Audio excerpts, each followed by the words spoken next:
Welcome to the first ever, what would you call it? Questions and answers, Q&A. I thought I'd ask you guys what questions you have for us and then we'll answer them. And surprisingly, I actually got quite a few. So anyway, let's get down to the questions. Now, while I go through the questions, we have got a few orders. It is Sunday, so they'll not be necessarily getting posted today, but we'll get them made up and we've got a few bits and bobs to wrap. We've just had a new delivery actually of some more guides, some additional stock. I have changed them slightly. They are matte now, where they were glossy before, and I like them better. I do like them. I've done it on the Borderlands one and we were like, ooh, that's nice. So that's the beauty though, you can just change them as you go. yeah, so we have got some, well, a bit of stock left, but this is like sort of the new one. But anyway, let's get down to the first questions. The first one is from Gary. How old are you both? Well, obviously I'm considerably younger than Danny. He looks a lot older than us, but I'm 37, I think, 37, and Danny is 38. But you're turning 38. She's a lot older than me. She's turning 38 in May. Be a month older than me. 2. Looks haggard now, don't you? Michael, you mentioned you were going to change your van. Any updates to when/what our next van will be? This one has gone on for a bit, hasn't it? I have tried to address this one numerous times now because people just randomly ask on Instagram or on comments, when's the new van? And I have addressed it, but no one seems to see the videos where I do. There isn't a new van at this point in time. Scottish van trips, you're clearly successful. Tell the story of how this came to be and how you can choose to spend your time doing things that you enjoy. And our Van Norman, who asked a very similar questions, what did you do in a previous life to get you where you are now? You were a stripper, weren't you? I was a stripper, a roly-poly one.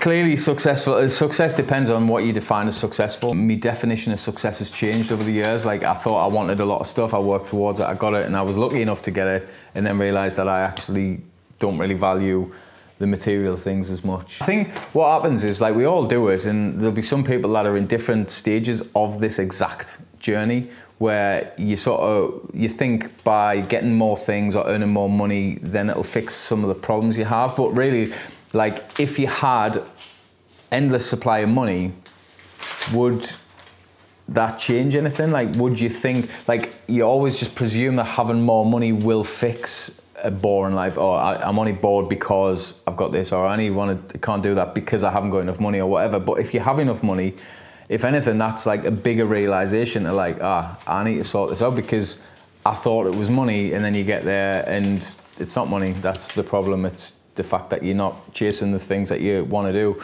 And that was the sort of journey I went down, and it was probably the best thing I would say I've ever went through. It was hard, like a wake-up call of getting all the things you think you want, then realising that none of that matters, and actually what does matter is finding a life and building a life that you actually enjoy.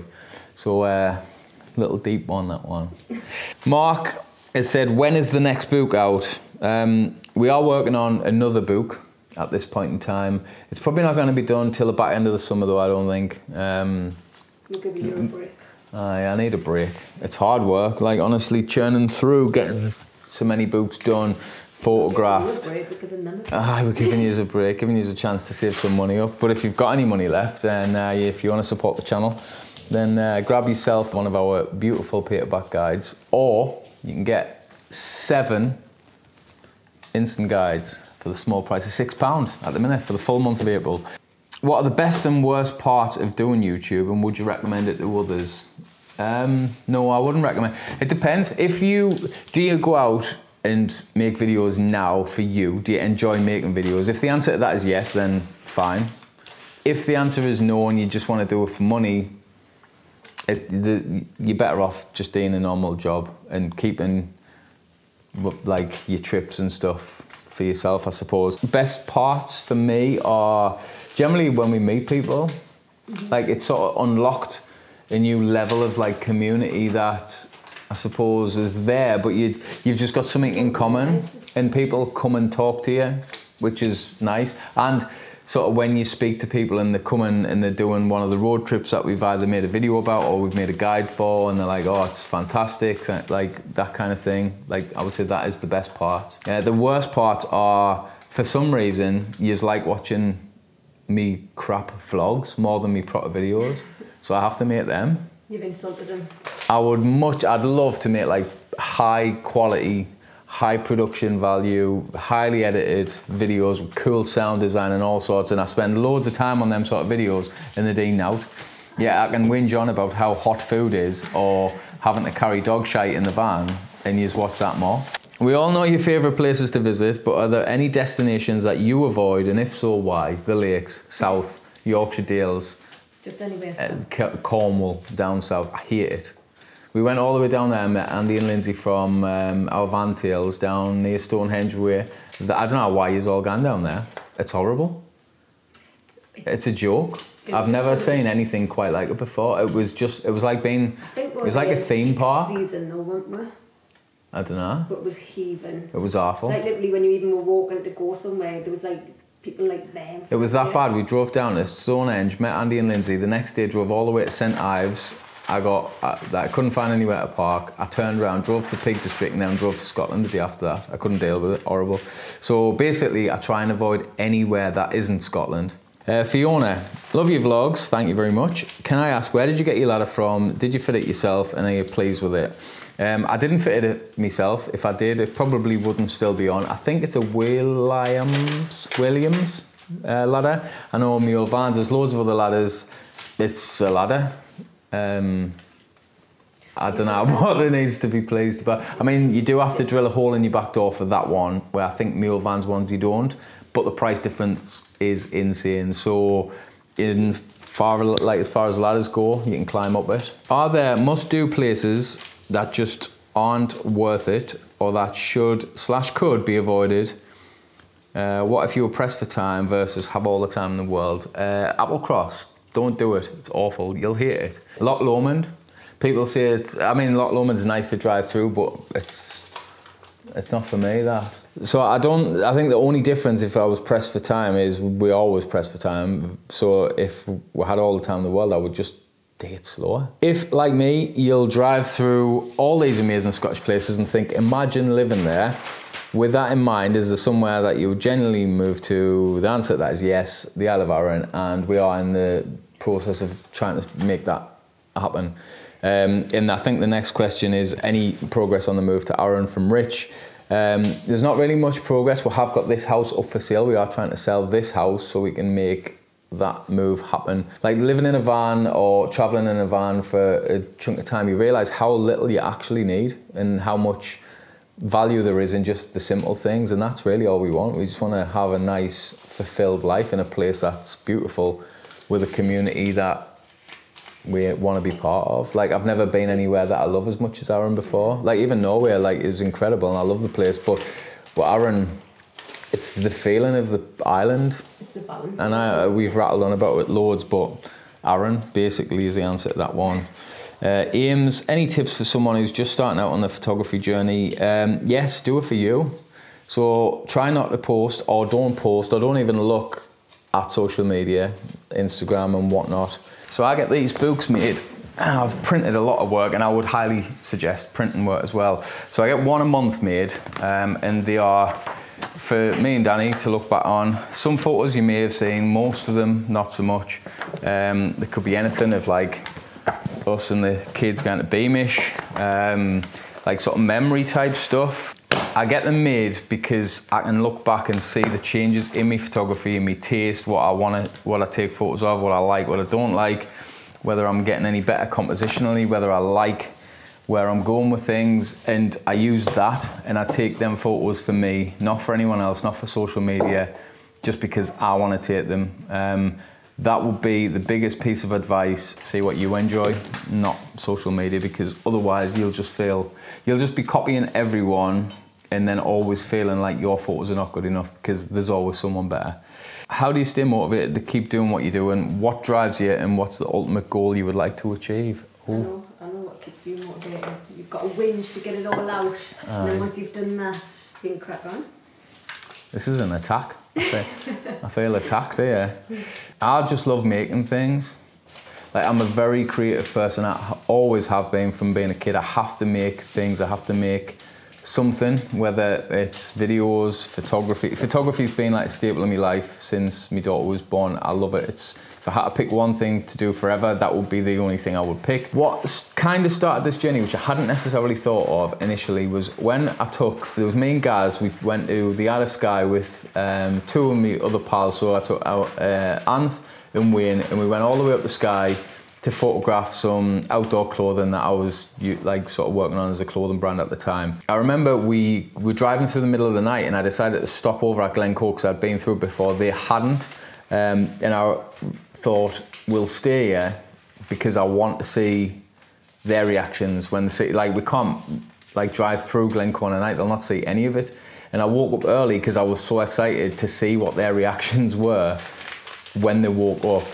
And I remember just sitting there. I had a little T6.1 at the time with a little zip thing, looking outside, waiting for them to wake up. I just couldn't wait, and just to see how amazed they were at it. And I just love seeing that, like seeing when we first met. I couldn't wait to take it, just to see your face. Like my mum, when I took her up to like sort of Melrose area and all that sort of stuff. Like, I love showing people things that I love. Like, if I'm passionate about it, as you can probably tell, even with places like Aaron, like I want to like champion it, and I want other people to experience that. You've done that with Mark as well, and Mark fell in love with it, didn't he? Mark was gonna just move on Aaron there and then. I reckon if we didn't come home, he probably would have stayed as well. Set up your own little travel agency. That's probably what No, I know, but I'm not a people person, am I? You are and you're not. I am when it's people I like, but I just can't deal with people. Other than that, if I didn't like you, oh, I'd rather gouge my eyes out with a rusty spoon than talk to someone I didn't like. What's the ultimate goal? Just to, like, my life's perfect as it is. I love doing what we do. I thoroughly enjoy it. So just to stay healthy enough to try and simplify it now, isn't it? I just simplify the life a bit. Just strip things back even more. I want, as weird as it sounds, I want a bit less. Just a bit more of a simple life. So David asks about the Clayon Power system. The system has been absolutely phenomenal, to be honest. We got it installed a year and a half ago. It's been flawless, if I'm honest. Leanne, have you ever been in a situation where you wished you had 4x4? Yes, at Warkworth Castle, when I get towed out because I got stuck. I don't know what possessed you to drive. No, I didn't, nah. Family travels, are many or all of your trips you take accessible for motorhomes or just campers? I'd say all of them are motorhomes. All of the guides, like the Ultimate Scottish Road Trip, that one is, there's not a single track at all unless you go into certain places on Skye, which are covered in there as well. Most of them are generally fine for pretty much anything. There is a few sections, but I would say 9 times out of 10, maybe 99 times out of 100, you could do all of them with any van, really. Offgrid is a factory solar up for it, and what equipment do you use for 240 volt? No, the factory, everything is terrible on the ground in California. You might as well stick 6 AAA batteries in. It's basically like that. The Clayon Power system is what I use. Scott, with only having a T5.1, what would be your opinion for travel with not having a toilet/shower facility in the van? And would this change the dynamics that you work with today? Well, I had that. So when I met Danny, I had a California Ocean, a T6.1, which I loved. Great little thing. It is a different thing altogether. So it's like going glamping versus having a hotel room. Like, your bed and that's still there and it's still sheltered, but one of them's got a bathroom and stuff. That's generally it. You've just got, but then there's trade-offs with it, like the T5s, T6s, so on. Like, it's just a car. It's like driving a car. They're lush to drive. I loved mine. It was great. Perfect size for basically everything. Loads of space inside them. But that size and the convenience is then its Achilles heel, because you're sleeping in basically a tent on the roof or inside, which now means you ain't got any space to sit and chill on at night time, and you ain't got a wet room or a toilet and that kind of thing, which for us, I used to have one of them little, it's like a Portaloo thing. It's basically a chemical toilet, but a small one. But again, like, if she's lying in bed now, I'm trying to curl one out. Like, it was a bit of a nightmare. It would change things because we do travel as well, mostly in the winter, because there's less people, it's quiet, and there's no images, and it's not ideal. If the weather's crap with that thing, we can still sit inside, although it's not that comfortable, but we can sit and chill inside, we can cook inside, you can walk about in a T6.1, T6, T5, it's like being stuck in your car. DJ Crafter Life, have you grown to love the Grand Cali and could you live without a camper? I've kind of come to learn to live with the Grand Cali now. There's not really anything, touch wood, that could go wrong, that hasn't already gone wrong, that I don't know a workaround, touch wood again. Could you live without a camper? I would rather live without a house than a camper. I think so. Thing is, though, I would, even if we didn't have one, I think we've seen so many people, say, even on the NC500, that do it in anything. So you would just sort of try and make something out of something, wouldn't you, really? I'm lucky enough that we've got a van that we've got, and as much as I twist about it, I'd rather have it than not have it. But if I didn't have the money or anything else, and I had to make do with something much smaller, I would. It's been probably one of the best things I've ever bought, ever. It's unlocked so much of like experiences and a lifestyle that I just never, you just don't get experience without one. And it doesn't matter, like everything's at scale. It's like you can go to Spain on a bloody budget holiday, or you can go to like a 5-star resort, but it doesn't necessarily mean you're gonna have a better time. Like it's an enabler of adventure, basically. So if you choose to have the best van ever, and go to the campsite just down the road from your house, you're not going to have much of an adventure. If you've got a little tiny thing, that might be a knackered old van with a mattress in the back and a old 2-litre bottle that you piss in, like it doesn't matter. Like it is what it is. Everyone does it on different levels, and I'd be happy enough to go down to that. Probably make good YouTube content. And finally, LW94, if you could have any make, model and design of van, what would you choose? Well, I reckon even if I won the lottery or got given $1 billion, I still wouldn't know what I need or what I want. That's where we are at the minute, unfortunately. It's a bit of a nightmare, isn't it? If you do want to support the channel, obviously YouTube doesn't pay the bills at all. Consider buying yourself one of our travel guides. We've got the Ultimate Scottish Road Trip, the NC500 Improved, the Isle of Arran, which is incredible, the Outer Hebrides and the Borderlands. Or you have the instant guides available, 7 of them for £6, 85 pence each for the full month of April. If you made it this far in the video, use the code... You're just making these codes up? I am. What code can we make up? I'm only doing one. One? Just one discount code, 50% off. What is the code though? Think of something. Coffee cup. Coffee cup, all one word. Use the word coffee cup for 50% off, but there's only one, so whoever beats you to it, it's tough, innit? I'll just go on now. Why did I not think of that on the other video? Thank you for watching. Thanks for all your questions. Thanks for the support. Oh, and actually, before I forget, we are going to the Birmingham NEC Motorhome and Caravan Club show thing in October on Park for Night stand. So if you are attending and you want to obviously come and see Danny, then I'm there as well, so you can come and see me as well. Generally, you'll see her working and me supervising from a safe distance. I didn't want to clog it up too much. He's normally wandering, getting himself a cup of coffee. Oh no, I spent all of the money that we made pretty much on cappuccinos. I had to stay awake, alert, in case someone tried to rob you. Always thinking about you, babe.